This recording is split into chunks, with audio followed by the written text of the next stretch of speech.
you don't mind me asking, how old are you? That's a heck 62 and holding. for the rest of your life, Yeah. right? You don't look 62. Thank you. No, you definitely And don't. are you from around here, or I'm born and raised in a little farm town, northeastern Ohio. how did you come to be here? Well, my dad opened a restaurant when I was 13 and I was cheap help. And I showed up every day.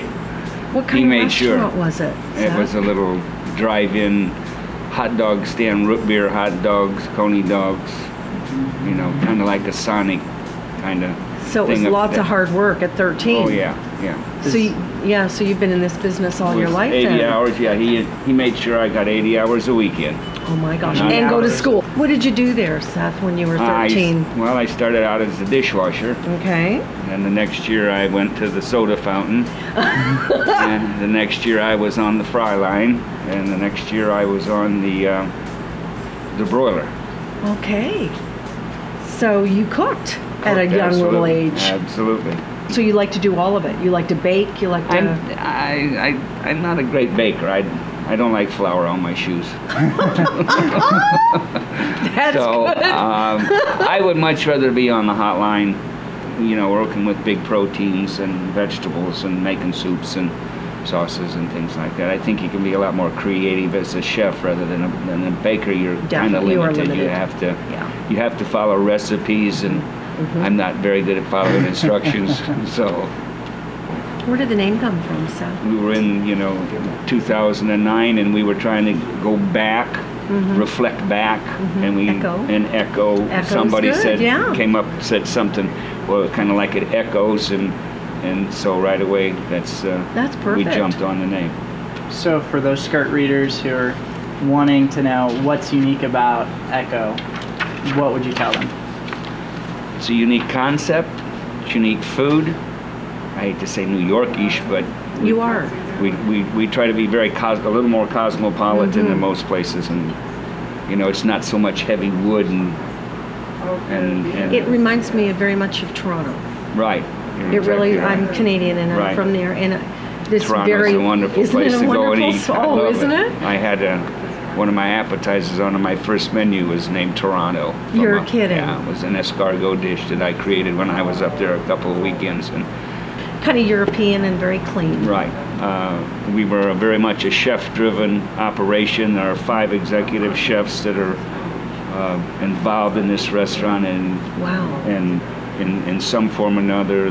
We've got a guy that helps us with the baking, and he's an executive chef. I've got 2 line cooks that have been executive chefs, and my day prep guy that's helping us out today is an ex-executive chef. And we decided to to uniform our staff out front in chef coats and a kind of a modern looking chef coat, because we feel very much this is a chef-driven.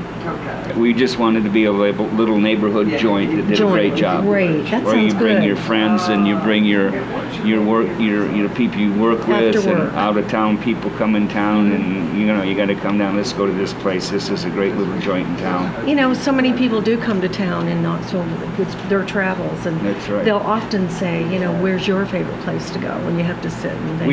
We this is probably get perfect. 2 or 3 tables a night that are people from out of state that are in visiting somebody. And last night we had a couple in from New York and in from Arizona, and Good. That's what meet you our want. friends. And so we go to the table and talk. I try to talk to each table at least twice during the visit. Nice. See if we can do anything special for them culinarily or cocktail wise, and then I want to make sure everything was right when it gets out there, because if it's not, I want to fix it right away. I've eaten here once since I opened this place, and it was the bison strip steak. Was it? Yeah. Okay. Yeah, it's the best steak in town. That sounds good, yeah. Yeah, that's a very, So your last dinner, that would be it, eh? that would be Your it. last meal. Yep, a cold beer and a bison strip Cold steak. beer. Okay, I like that. And do you ever feel like it's just another day of going to work, or do you really enjoy everything about working here? I've been fortunate. I've been in the business. This is my 50th year in the kitchen. 15th year. And Oh my I've gosh. never had to go to work. I always wanted to get there as soon as I could. I can honestly say I've never had to go to work. So it's not work for you. It's just the love of what I love what I do. So there's no job, no work to it. Gotcha. You went to Culinary Institute in New York. when they had just moved from New London to Hyde Park, Yeah. and then the class I was in was the first graduating class. I just visited the Culinary Yeah. Institute a few years ago. Oh my God. It's What huge. a fabulous place. Yeah, it was On the Hudson Yeah. and the ice sculptures, and I was just, It's great. I mean, was the thing has amazed. become a mega monster. it's huge. Yeah. Originally, the only thing was the old Jesuit 6-story. Yes. I had my mission. culinary apron. There you go. Yeah. That's good. Yeah, yeah. Good Yeah, for you. it's- So you it's went a to the great- Culinary Institute and worked construction to get there. Good for you. Our signature questions. What's your favorite thing about reading Skirt? Well, I think it's a very updated publication. It keeps you very in tune on what's going on in the area, in Knoxville. Certainly the Bearden area, which I'm very interested in. It's very easy to read. What's the best thing about wearing a skirt? It's a cool breeze at the end of the night after you've worked a hard shift on the broiler. Oh, that's good.